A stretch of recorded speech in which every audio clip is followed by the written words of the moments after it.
Thank you, Acharya, for giving me the opportunity. You asked lots yesterday. I have a question in my own limited spiritual growth, which I want you to tell me if it's true or not. That as you evolve spiritually, the aham, or what you think you are, the concept of aham diminishes and your ability to love increases. And I'm finding that it transcends humans to animals to many things that I'm encountering. And it increases your ability to manifest things. It increases my ability to communicate without words. And it is also getting the desired reaction with interactions. If this is what the spiritual growth means, then I think it keeps you in a more elevated state of ananda. I don't know what level it is, Acharya ji. But I think for me, I wanted you to tell me if this is spirituality, that you are getting into a state of longer periods of bliss and peace. Is that true? All you have described, at least based on my own training and based on my guru's instructions, I would say this is true. But we can never make one set of experiences as the yardstick for all types of spiritual progress. And so while this is absolutely the blossoming of our self, our ego, because we talk about spiritual progress and that should make us be a bigger person. What does it mean to be a bigger person? I will give you, this morning I kind of was remembering my Guruji, Vishuddhanandji, Khaptar Baba. Therefore, I'll just give you two small examples to show you, just to confirm what you just said. One, my another Guru, Tantra Guru, I used to go every day in the evening, Prem Chetan Brahmachari, and this Pushpa Kesi, he was a military general and also the helicopter pilot for the king that time.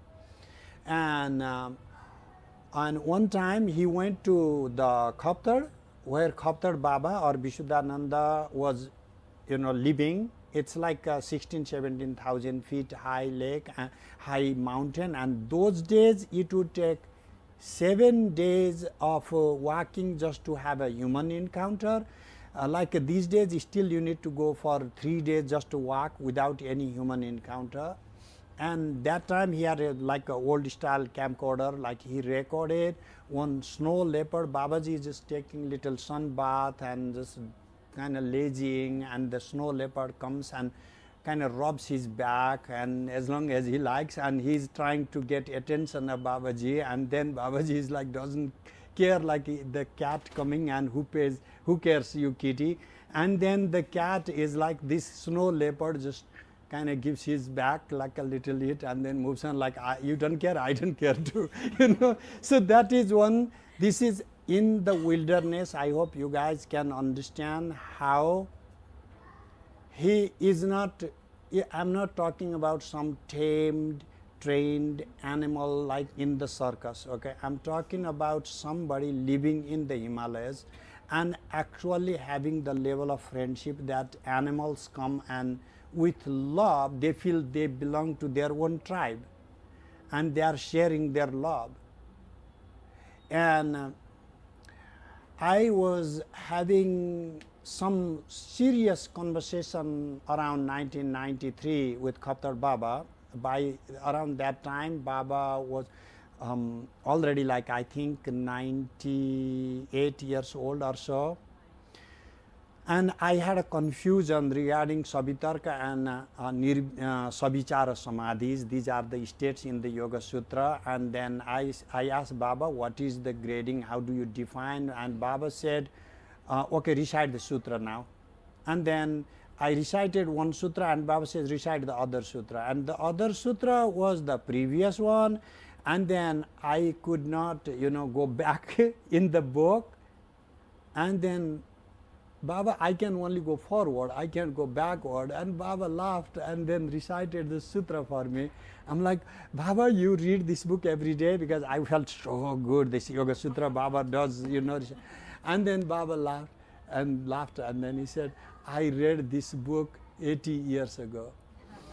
At that time I thought maybe he just kind of bragging, because that time I was not allowed to go inside Baba's room. But later when I actually saw, there was absolutely nothing than a mat and nothing, book, pen, computer is a modern innovation, in a sense not very common those days, absolutely nothing.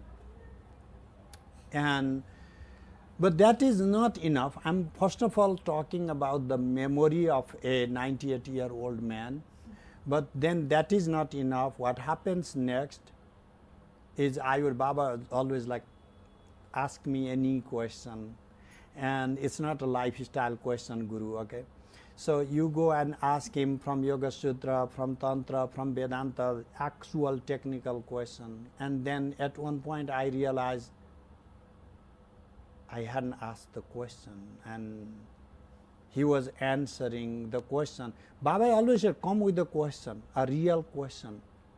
And that time he was answering my question. I looked at him, he looks at me, he laughs like that. You tapped it, boy. And then after that, next time I just went and sat quietly with the question in my head. And then, what's your question today? Babaji, tell me whatever you like. And then he laughs again and he starts answering to my question. This is like absolutely like he's reading in the pages, He's reading in the pages. So I have had many, hundreds of interactions with Kapta Baba, because I kept going and having these conversations with him. And that is why I know that in the actual spiritual progress, I asked Baba, how do you even do this? He says, because I have no self-preservation, and therefore I extend to your mind. You have a self-preservation. You cannot go outside of your mind because you are making a cocoon of your ego. So I have to just take it on a faith value, because I have never been able to go beyond my cocoon. So it's a real spiritual progress in which non-duality, meaning in a real actual physical sense, non-duality, just some kind of theory in a mystical state, the real experience of all the minds being my own mind. So this is very much real, very much possible.